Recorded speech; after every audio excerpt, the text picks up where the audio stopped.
At a family lunch in honor of my grandfather's arrival, he smiled and asked, "Sweetheart, how are you getting on?" "Mia, sweetheart, how are you enjoying that condo I gifted you?" Arthur Miller, sitting at a table in the Midwesterner restaurant in downtown Chicago, raised his glass and smiled so warmly, as if it were just a typical family lunch filled with memories and laughter. His eyes, framed by wrinkles, sparkled with pride, and his white beard trembled slightly as he took a sip. I hadn't seen my grandfather in 10 years. He had been living abroad. And now finally he was back, and his question knocked the wind out of me. I froze. The fork with a piece of steak on it stopped mid-air, never reaching my mouth. The water in my glass trembled, reflecting the light from the chandelier. The air in the dining room seemed to thicken, growing heavy like before a storm. My mother, Susan, sitting opposite me, slowly lowered her spoon. Her neatly painted lips parted in surprise. My father, Michael, seated next to her, dropped his fork onto his plate. The clattering sound cut through the silence like a knife. My younger sister, Chloe, looked up from her phone. Her fingers were frozen over the screen, and her gaze, usually indifferent, was now fixed on me. Even the waiter passing by slowed his pace, as if sensing the tension. "The condo?" I asked again, and my voice trembled despite all my efforts to seem calm. I put my fork down on the table, wiped my sweaty palms on the napkin in my lap, and looked at my grandfather. "Grandpa Arthur, I live in a rented basement apartment." Grandpa's smile slowly faded, like a candle blown out by a gust of wind. His eyes, usually so lively, narrowed, and his brows furrowed, forming a deep line on his forehead. He set his glass down on the table, and it clinked softly against the wooden surface. "What do you mean, a basement apartment?" he asked. His voice was quiet, but it had a steely edge that made me sit up straight. Arthur had always been kind, but I knew that when he spoke in that tone the jokes were over. I swallowed, feeling the gazes of my entire family glued to me, as if I were an exhibit in a museum. Mom looked at Dad. Her fingers nervously clutched the edge of the tablecloth. Dad stared into his plate as if instructions on how to get out of this situation were written there. Chloe, for what seemed like the first time that morning, had forgotten about her social media stories and was now staring at me with her mouth open. "I never received any condo," I said, louder this time, trying to keep my voice steady, though I was seething inside. "For 4 years now, I've been renting a basement unit from a woman who smokes so much the walls have turned yellow. The water heater hums next to my bed, and windows there are barely any, just narrow slits at the top of the wall, through which light can barely break through." The silence became unbearable. I could feel the blood pounding in my temples, my heart beating somewhere in my throat, drowning out all other sounds. Arthur looked at me, then slowly shifted his gaze to my father. His fingers, gripping the edge of the tablecloth, had turned white, his knuckles standing out like a man ready for a fight. "Michael," he said, and each word fell like a stone. "I gave you the money 4 years ago. $80,000. I told you it was for Mia, for her new life after college. You said you had arranged everything, that she was living in a nice condo downtown." Dad coughed, reaching for his glass of water, but his hand was shaking so much that water splashed onto the tablecloth. He quickly wiped the spot with a napkin, but it didn't save him from Mom's glare. She turned to him, her lips pressed into a thin line, a mixture of horror and disbelief flashing in her eyes. "Michael," she whispered, her voice barely audible. "You told me you helped her find a nice little place downtown. You showed me photos," she said. "You said she was happy." I looked at my father, waiting for him to say it was a mistake, to explain that the money was tied up somewhere, that it was all a misunderstanding. But he remained silent, and his silence was louder than any scream. His face, usually so confident, now seemed gray like a concrete wall. "Dad," I said, and my voice was as cold as the Chicago wind in January. "You didn't give me anything. Not a condo, not money, not even advice on how to survive. You just told me I had to work harder, that I was lazy, that I shouldn't expect handouts. And I didn't. I worked 2 jobs to pay for that basement." Chloe gasped, covering her mouth with her hand. Her brightly manicured nails glinted in the light. Mom looked at Dad as if he were a stranger. "And Grandpa Arthur?" He leaned back in his chair as if he had been struck. His face, always so open, was now a mask of pain and anger. "Mia," he began, but I cut him off, feeling something I had held back for years finally snap inside me. I wasn't going to say anything today. I didn't want to ruin your birthday, Grandpa. But since we're all here, let's stop pretending everything is okay. I'm tired of it. Tired of the lies, of the silence, of being invisible. I stood up, the chair scraping against the wooden floor, the sound deafening in the quiet room. I'm leaving. I walked out of the restaurant without looking back. Behind me I heard footsteps, the clatter of dishes and muffled voices. Someone, I think it was Mom, called my name, but I didn't stop. A fire was raging inside me. Not tears, not weakness, but a rage I had suppressed for so long. I walked down the sidewalk. The cold Chicago wind whipped against my cheeks, but I didn't feel it. I felt that for the first time in years I had told the truth. In the parking garage, my grandfather's voice caught up to me. Mia, wait. Arthur was running. His coat flapped in the wind, and his breath came out in puffs of steam. He looked older than he had at the table. His shoulders were slumped, and his eyes were full of pain. Did you really not receive the condo? I shook my head, feeling my throat tighten. I rent a basement from a woman who doesn't trust banks and demands payment in cash. It smells of dampness and cigarettes. The bed is next to the water heater, and instead of a table, I have a fruit crate. I eat sitting on the floor more often than at a table. There's almost no light, just what comes through the slits at the top of the wall. I've gotten used to it, but it's not living, it's surviving. He swallowed hard. His face turned gray, like the pavement beneath our feet. He ran a hand through his beard as if trying to collect his thoughts. Your father told me you didn't want help, that you were building your own life, that you were ungrateful. He said you were living your dream and hadn't even thanked him. I laughed bitterly, and the sound was harsh, almost foreign. I didn't know what I was supposed to thank him for. Once I asked him for a contact to find a job. He said, start by waiting tables, it builds character. And when I asked for help with rent, he said I had to manage on my own, that I was too spoiled.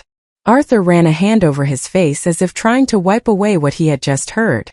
His fingers trembled, and for the first time I noticed how much he had aged. I want to see where you live, he said suddenly. His voice was firm despite the tremor. Why?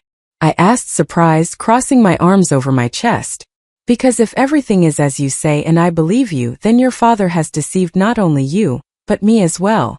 And I will not allow anyone to lie to me anymore. That same night I drove my grandfather to my place. Chicago glittered with lights. The skyscrapers downtown shone like stars, but in my world there was little light. We stopped in front of an old brick building on the outskirts, in a neighborhood where the streetlights worked intermittently, and the asphalt was riddled with cracks. I led him down the concrete steps to the basement door. The light bulb above the entrance flickered, casting shadows on the peeling paint, and the steps were slippery with dampness. Welcome to my palace, I said, opening the door.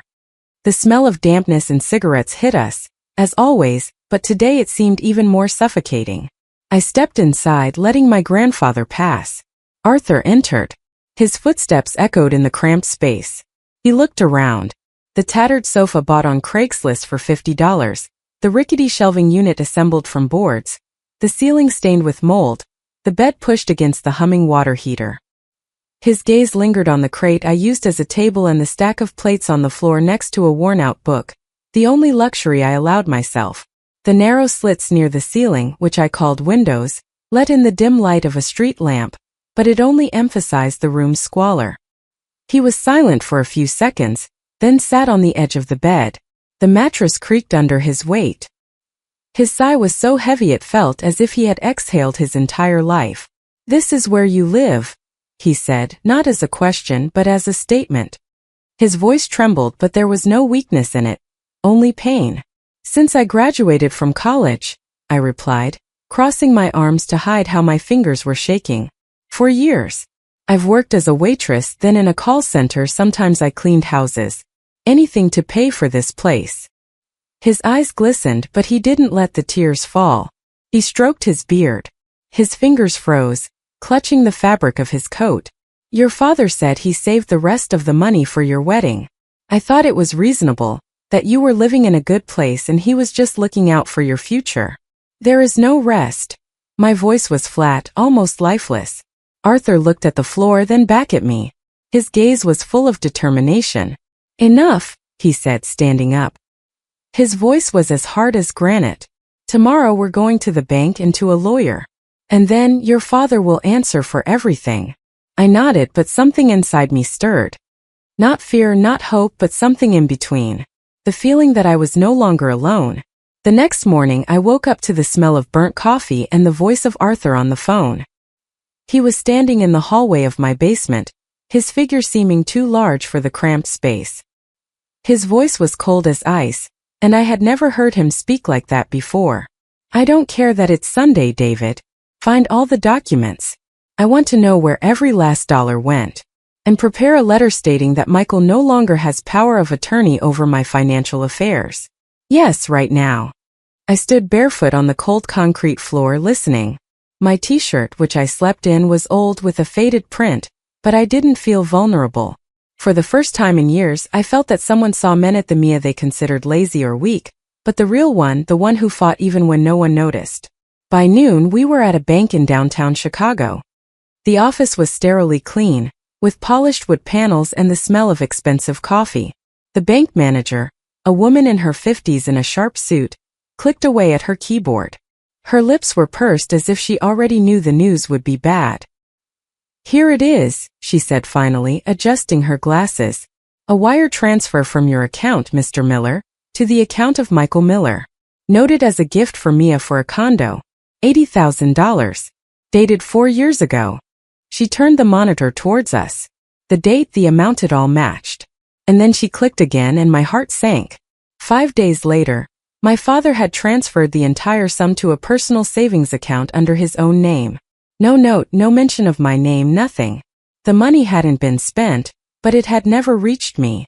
It was just sitting there, in his account like a trophy. Arthur stared at the screen. His face was like stone, but I could see his hands trembling. Print this out, he said quietly, but his voice carried such authority that the woman nodded immediately. Everything. Every single line. When she left, he turned to me. He stole from you. He didn't spend it, but he hid it and lied to me. This isn't just a family argument, Mia, this is fraud. I nodded, something simmering inside me.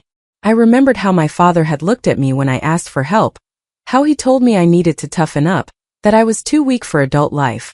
All while holding my money, my chances, my life in his own account.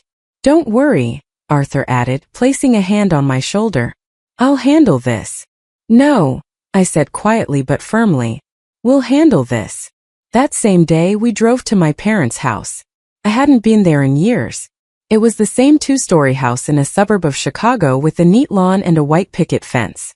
The same house where I once baked cookies with my mom, where Dad taught me to ride a bike before he started brushing off my calls, where Chloe threw a party when I moved out and tossed my boxes of books onto the lawn because they were in her friend's way.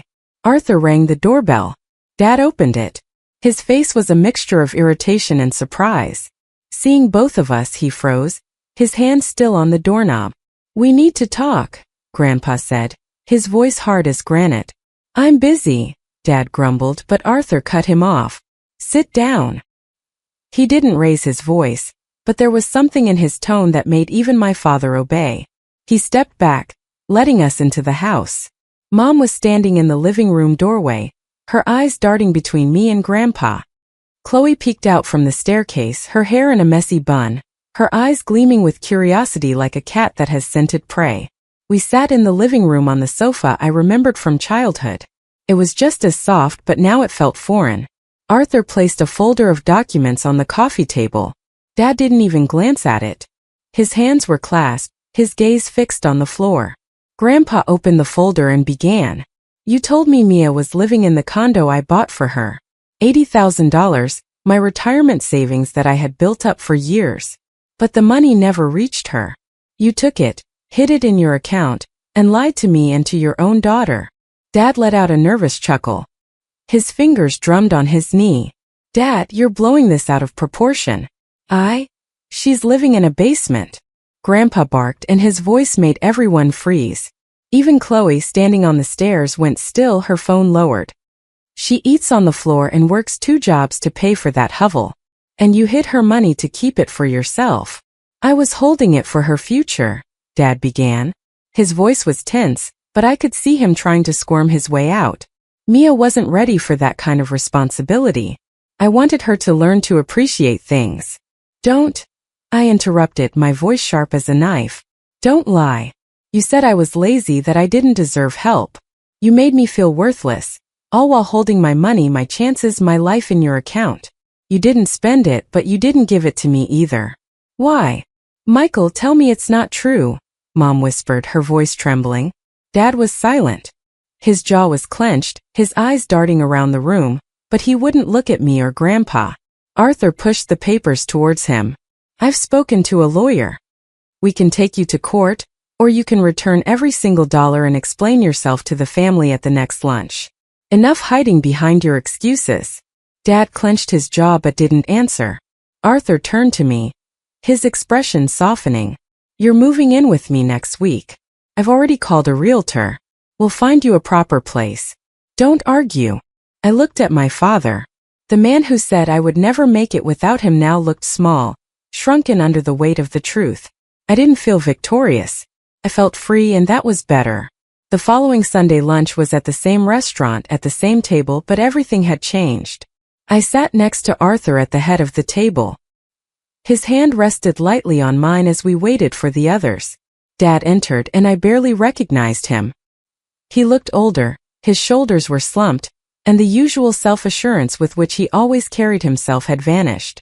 Mom stayed close to him, her lips pressed together, her eyes red as if she had been crying all night.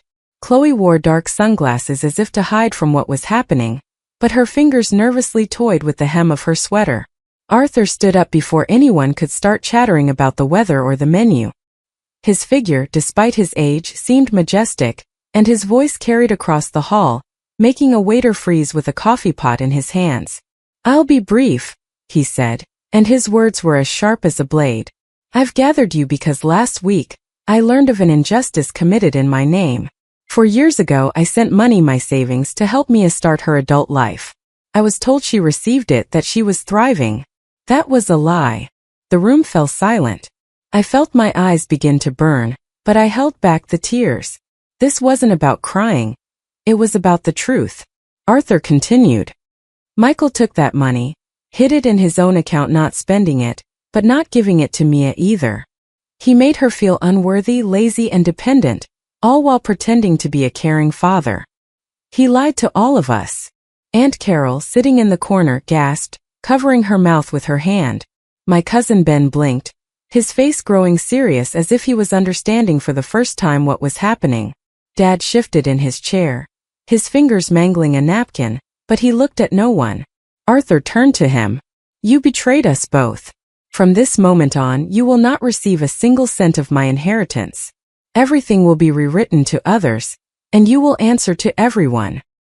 He pulled a folded sheet of paper from his jacket pocket and placed it in front of Dad. Read it. Aloud. Dad looked at the paper as if it were poison. His hands trembled as he unfolded it. His voice broke on every word, and I could see how difficult it was for him. To my family. I stole from my daughter, Mia. I took the money intended for her future and concealed it. I have wronged her, my father, and the honor of our family. I take full responsibility and will return the entire sum within 6 months. I am truly sorry. When he finished, there was silence. No applause, no gasps, just the heavy sound of breathing, as if the entire room had exhaled at once. I looked at my father, and for the first time I didn't feel small. I felt seen. I felt that my pain, my years of struggle, had finally been acknowledged.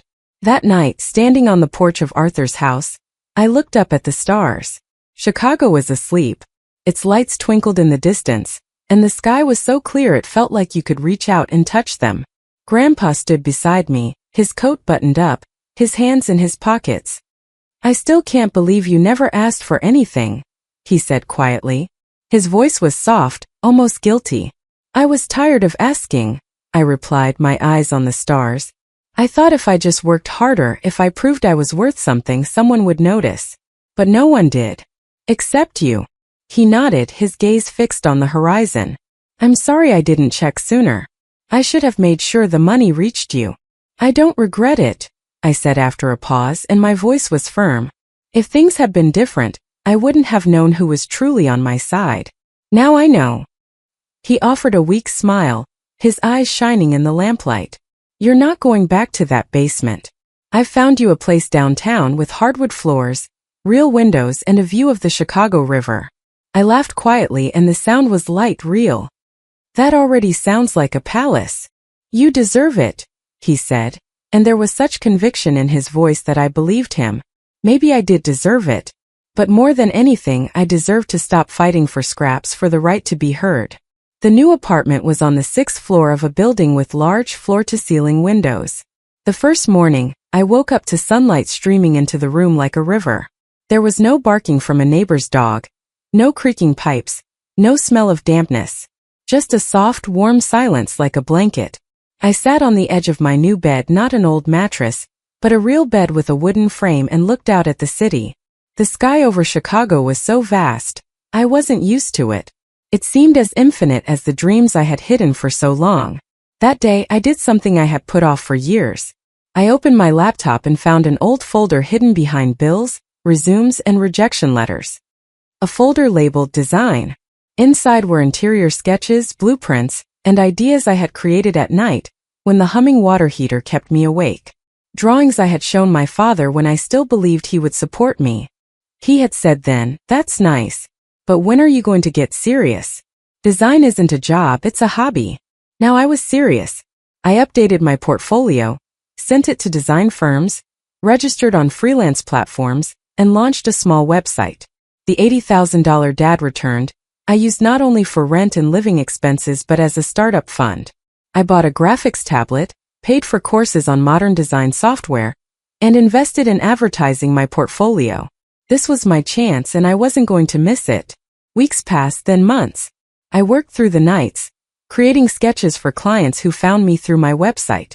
My projects were simple: reconfiguring small apartments, designing children's rooms, decorating offices. But each one was a step forward. I learned how to talk to clients, defend my ideas, and ask for fair pay. I learned to believe in myself. One afternoon I got a call. A Chicago architectural firm, Windy City Designs, had seen my work on one of the platforms.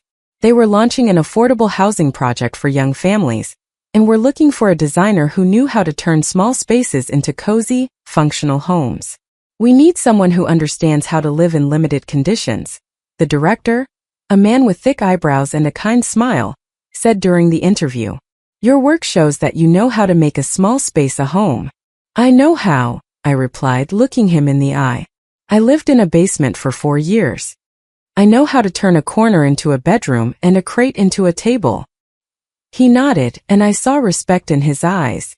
When I walked out of their office with a contract in my hands, I was wearing the same coat my mother had once called cheap and childish. Now it felt perfect. This wasn't just a contract. It was proof. Proof that I wasn't the failure they thought I was, that the basement didn't define me, that I could create, dream, and live. 6 months later I hosted a lunch. Not in a restaurant, not in someone else's house, but in my own new apartment, which smelled of freshly brewed coffee and warm bread. The table was set with real plates I'd bought on sale, but they seemed more beautiful than any restaurant china.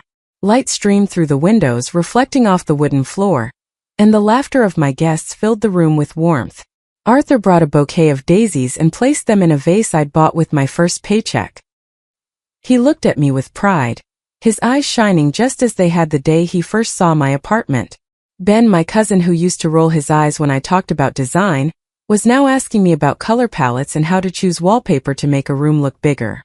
Aunt Carol, who was always quiet at family gatherings, suddenly said she wanted to hire me to renovate her summer house. Even Chloe, who was usually glued to her phone, put it aside and asked to see my sketches. My father wasn't there. He had returned the money on time, as promised in his letter. The $80,000 went back into Arthur's account, and he used it to buy me this condo. But my father's apology remained on paper. He had called a couple of times, trying to explain that he'd wanted what was best, that he was afraid I couldn't handle it. But I didn't want to listen. Not because I was angry, but because I realized his words no longer had power over me. His absence was the best gift he could have given me. As I passed around a tray of appetizers, I caught Arthur's gaze. He was watching me with a soft smile. His hand rested on the table, next to the vase of daisies. "This," he said quietly so only I could hear. "This is what I dreamed of when I sent that money. For you to live, Mia. Truly live." I touched his hand. My fingers were warm from my teacup. "Me too," I answered, my voice soft but certain. "Me too." I looked at my guests, at the light pouring through the windows, at the daisies in the vase.